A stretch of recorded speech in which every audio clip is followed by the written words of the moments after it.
혹시 로블록스 그냥 아이들 게임이라고만 생각하셨나요? 2025년 데이터를 보면요. 이야기가 완전히 달라집니다. 이건 단순한 게임을 넘어서 하나의 거대한 문화 현상이자 또 다음 세대의 정체성이 만들어지는 그런 공간이거든요. 자, 지금부터 그 속을 한번 깊숙이 들여다보시죠. 자, 1억 5,100만. 이 숫자가 대체 뭘까요? 바로 매일 단 하루도 빠짐없이 로블록스에 로그인하는 사람들의 수입니다. 웬만한 나라 인구보다도 훨씬 많은 숫자예요. 이건 뭐 게임이 아니라 매일 수많은 사람들이 모이는 거대한 디지털 국가나 다름없는 거죠.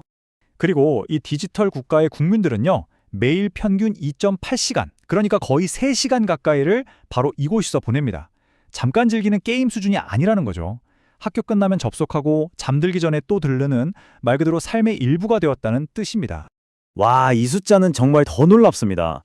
2025년 8월의 어느 토요일 아침에요. 무려 4,500만 명이 로블록스에 동시에 접속해 있었어요. 대한민국 인구와 거의 맞먹는 사람들이 한순간에 같은 디지털 세상에서 함께하고 있었던 겁니다. 이게 상상이 되시나요? 그렇다면 이 어마어마한 사람들은 로블록스 안에서 대체 뭘 하고 있는 걸까요? 그 힌트는 바로 검색에 있습니다. 매일 5천만 건이 넘는 검색어는요, 지금 Z세대가 뭘 궁금해하는지, 어떤 문어가 뜨고 있는지를 보여주는 실시간 트렌드 지도나 마찬가지예요. 인기 검색어를 보면 참 재밌는 게 보입니다. 2020년부터 꾸준히 사랑받는 브룩헤이븐 같은 스테디셀러가 있는가 하면 브레인롯 훔치기처럼 아주 최신 트렌드를 담은 신작도 있죠. 여기서 브레인롯은 요즘 인터넷에서 뭐랄까 의미 없이 반복해서 보는 그런 컨텐츠를 뜻하는 밈인데, 이런 현상 자체가 게임의 소재가 된 거예요. 이렇게 꾸준한 인기작이랑 최신 바이럴 게임이 공존하는 게 바로 로블록스 생태계의 특징입니다. 로블록스는 진짜 현실 세계의 문화가 그대로 비치는 거울 같아요. 예를 들어서 오징어 게임 같은 드라마가 전 세계적으로 대박이 나면 관련 게임 검색량이 막 폭발하는 거예요. 또 Y2K 패션이나 헬로키티 같은 복고 트렌드가 유행하면 아바타 아이템 검색어로 바로 이어지고요. 그러니까 사용자들은 그냥 문화를 받아들이기만 하는 게 아니라 이 플랫폼 안에서 직접 참여하고 또 그걸 다시 만들어내는 거죠. 또 흥미로운 점은요, 어떤 기기로 접속하느냐에 따라서 찾는 게임의 종류도 달라진다는 겁니다. 이동 중에 스마트폰으로 가볍게 즐기는 사람들은 즉각적인 스릴이나 창의적인 경험을 더 찾는 반면에 PC나 콘솔 앞에 깍 앉아서 하는 유저들은 더 복잡하고 깊이 있는 게임을 즐기는 경향을 보이죠. 자, 그럼 이제 사용자들이 무엇을 하는지를 넘어서 그들이 누구인지에 대한 이야기로 한번 초점을 옮겨보겠습니다. 로블록스에서 아바타는요, 바로 자기 자신, 정체성을 표현하는 핵심입니다. 하루에 2억 7,400만 번. 이걸 계산해보면 1초에 3,000번 이상 아바타가 바뀐다는 건데, 아니 대체 왜 이렇게까지 자주 자신의 디지털 모습을 바꾸는 걸까요?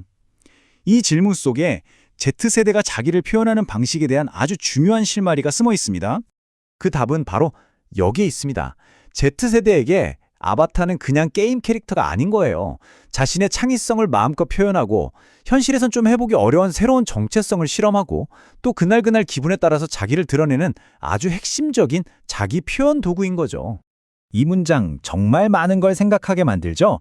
온갖 필터랑 보정으로 완벽하게 꾸며진 소셜미디어 속 내 사진보다 오히려 한계 없는 상상력으로 만든 이 아바타가 6.3배나 더 나답게 느껴진다는 겁니다.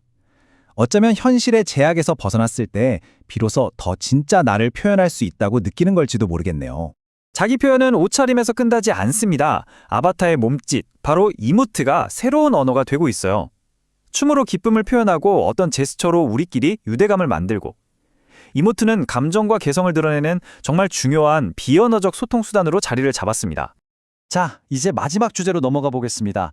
이렇게 디지털 세상에서 자기를 표현하는 게 과연 현실 세계에는 어떤 실질적인 영향을 미칠까요? 그 연결고리를 한번 찾아보겠습니다. 이 데이터가 모든 걸 말해주죠. 로블록스는 Z세대에게 일종의 스타일 실험실 같은 곳이에요. 현실에서는 좀 망설여지는 과감한 스타일도 여기서는 뭐 실패에 대한 부담이 없으니까 마음껏 시도해보는 거죠. 그리고 여기서 얻은 자신감이 고스란히 현실 세계의 패션 선택으로 이어지는 겁니다. 이 흐름을 보면 브랜드 입장에서 아주 명확한 공식이 보입니다. 먼저 무료 가상 아이템으로 브랜드랑 처음 만나게 만들어요. 그러면 자연스럽게 그 브랜드에 대한 호감도가 올라가고 사용자들은 이걸 미리 보기 도구처럼 쓰게 되는 거죠. 그리고 결국 이 경험이 64%의 사용자를 실제 제품 구매 고려까지 이끄는 겁니다.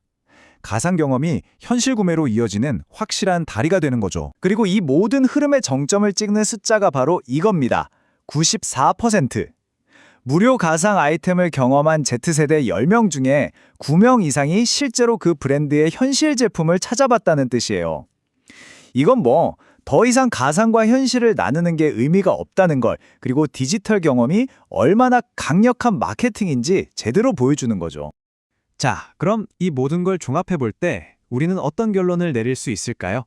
이번 분석의 핵심적인 내용을 한번 정리해 보겠습니다. 핵심은 이겁니다. 로블록스는 더 이상 현실의 문화를 비추는 거울이 아니에요. Z세대의 정체성, 스타일, 그리고 소통 방식이 탄생하고 확산되는, 말 그대로 문화를 만들어내는 문화적 엔진으로 진화했습니다. 문화를 따라가는 게 아니라 이제는 문화를 이끌고 있는 거죠. 마지막으로 생각해 볼 질문을 하나 던지면서 마무리할까 합니다. 이렇게 디지털과 현실의 경계가 점점 더 흐려지는 미래에 여러분의 정체성은 과연 어떤 모습일까요? 로블록스의 데이터는 그 미래에 대한 아주 중요한 단서를 우리에게 던져주고 있습니다.